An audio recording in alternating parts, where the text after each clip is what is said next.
Fingertip injuries in the kitchen from devices such as cheese graters or vegetable slicers often amputate a disc of flesh from the fingertip pad, and you can't really repair it.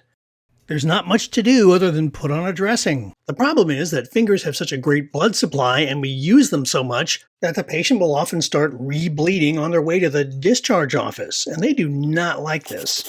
Even though we know the amount of bleeding isn't life-threatening, the patients are not going to be happy until you get this under control.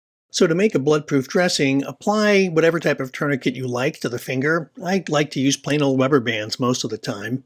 While the patient holds their finger down on some lidocaine-soaked gauze, lie down a tegaderm or opsite with the sticky side up. Take a bit of Surgicel and cut a little teeny square out of it.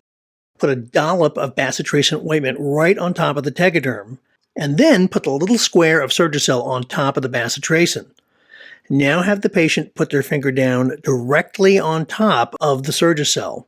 Fold up the tegaderm, you don't have to be particularly precise, and peel off the paper backing. Just kind of roll everything up. Now apply a little bit of benzoin around the finger where the skin meets the edge of the tegaderm, and then put a steri-strip or piece of tape around the base of the tegaderm so it really sticks to the skin. Remove the tourniquet if you haven't already. The wound will still bleed some, but because it's a blood-proof dressing, you can just cover it with a simple cling or some Coban and the blood won't seep through and freak the patient out. The clot should be stable in about 48 hours, so the patient can just soak everything in warm water and gently remove the inner dressing and treat it conservatively after that.